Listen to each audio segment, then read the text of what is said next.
In this video, we are going to have a look at the Sigma 35mm f1.2 lens for the L mount, and I'm also going to share with you some of the real world photos that I've shot with this lens.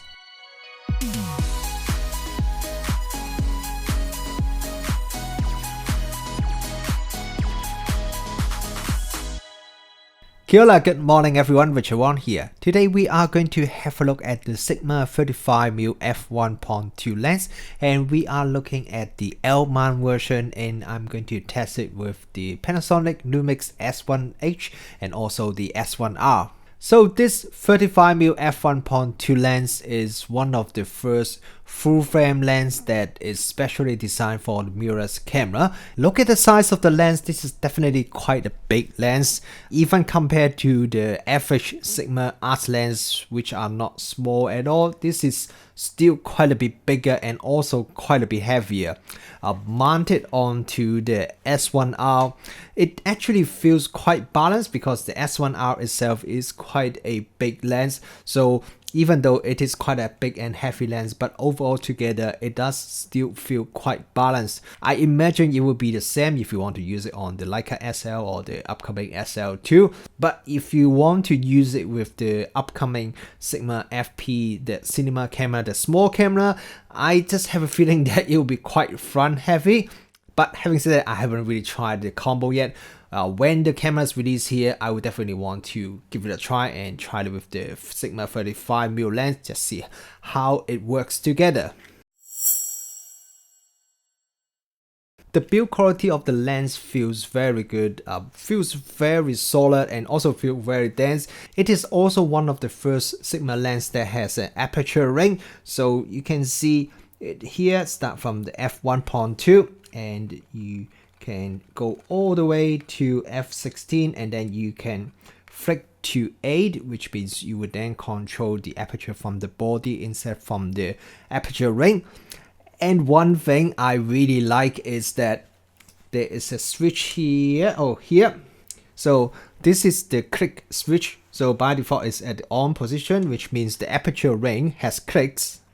But if you turn it to off position, now you got a very smooth decrypted aperture ring. If you have watched some of my previous lens review, you know that I really don't like decrypted aperture ring on the lens because I'm mainly a photographer, so I definitely prefer there's a click on the aperture ring so that I can know exactly how much I'm changing the aperture, and also I can just feel it from the tactile feedback. But I also understand for videographer, they definitely prefer the decrypted aperture ring because they allow them to have smooth aperture transition from one aperture value to other one. So having a switch like this is definitely the best solution for both photographer and videographer.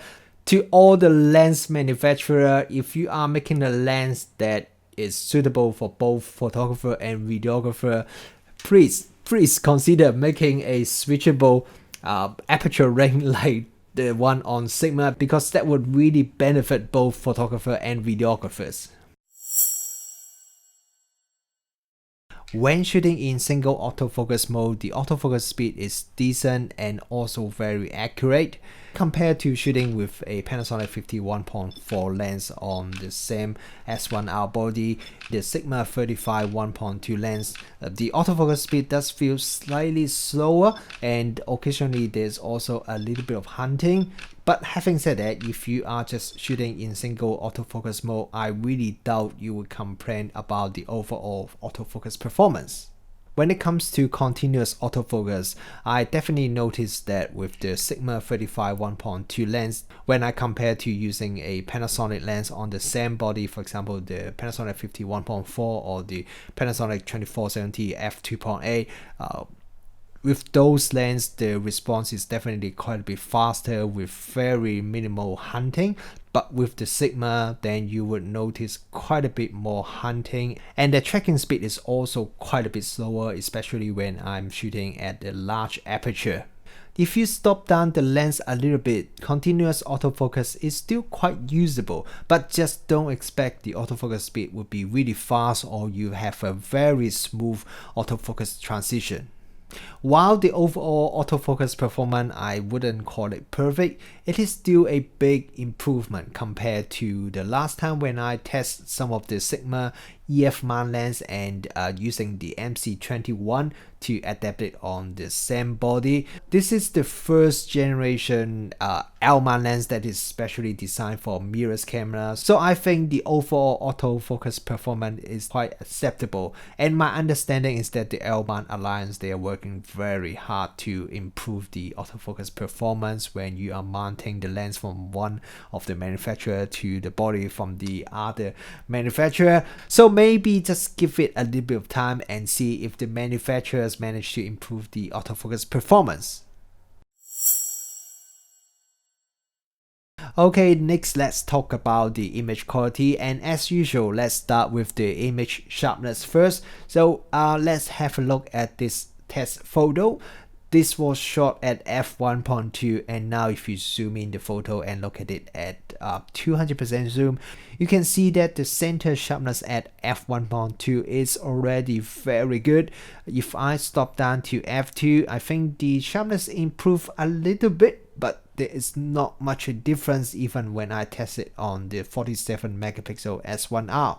Now if you look at the corner image quality, once again even at f1.2, the corner is already very sharp, and if I stop down to f2 or f2.8, the corner sharpness actually doesn't improve that much because at the maximum aperture the corner is already pretty sharp. Chromatic aberration is also very well controlled. Look at this photo I shot at f1.2. There is virtually no chromatic aberration at all, even though there was a very strong sunlight, and usually with a lot of lenses I can see a lot of color fringing. But with this Sigma 35 f1.2 lens, even when I'm shooting at the maximum aperture, there is virtually no chromatic aberration at all. For such a fast lens, the quality of the bokeh is definitely very important, and with this Sigma 35 1.2 lens at maximum aperture, the bokeh is round and very smooth. There's a bit of cat's eye near the edge and corner of the bokeh, but if you stop down to f2, then most of the cat's eye effect is gone and the bokeh is still very smooth and very rounded. The transition from the edge of the bokeh to the background is also pretty smooth, and even when I stop down to f5.6, the bokeh is still pretty round and it looks pretty pleasant. Distortion is quite well controlled, but if I look at my brick wall sample photo, I do notice a small amount of distortion near the edge of the frame. Flare control is pretty good. Even when I'm shooting directly into the sun, I have very minimal amount of lens flare. However, I do notice that when I'm taking photo at night and there's a bright light source in front of the camera, quite often I would see quite a bit of ghosting inside the photo.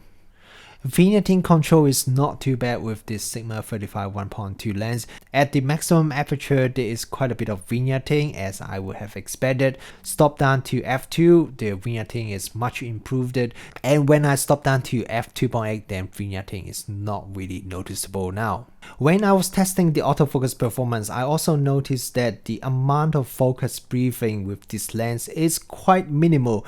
Even when I change the focus distance from about 1 meter or so to infinity, I really don't see too much focus briefing during the focus transition. So if you are a videographer, you definitely love it, especially you also have a Decrypted aperture ring. Before I test this lens, I was really expecting this lens would have excellent image quality, and Sigma didn't disappoint me at all. The image quality from this Sigma 35 f1.2 is definitely excellent. The image sharpness is very good even at the maximum aperture f1.2 from center all the way to the corner. Chromatic aberration is also excellent even when I'm shooting at f1.2, and all the other things such as bokeh, distortion, lens flare, focus briefing are all pretty decent. And with Sigma's own upcoming FP cinema camera and also one of the other L-mount Alliance Panasonic they are very strong in the video area. So it's not really surprising to see that Sigma actually put a lot of thoughts into this lens, as you can see from the decryptable aperture ring to the very minimal amount of focus briefing. All these things together make this Sigma 35 1.2 lens an excellent lens for videographer as well. Unfortunately, the continuous autofocus performance is not really as fast or as smooth as I would have hoped, but if you stop down the lens a little bit, I think the overall continuous autofocus performance is still quite usable. Making an f2.8 lens that is sharp and wide open is one thing, and making an f1.2 lens that is also sharp and wide open from center all the way to the edges is a completely different story. So it is absolutely fantastic that Sigma managed to achieve that with this lens. So what do you guys think about this Sigma 35mm f1.2 lens? Are you one of the Panasonic S1 or S1H user and looking at expanding your lens collection? If so, will you be interested in buying this lens? Let me know in the comment fields below, and thank you for watching this video. And if you enjoyed this video, please give it a thumbs up to support my channel. Thank you again for watching this video, and I'll see you in my next video.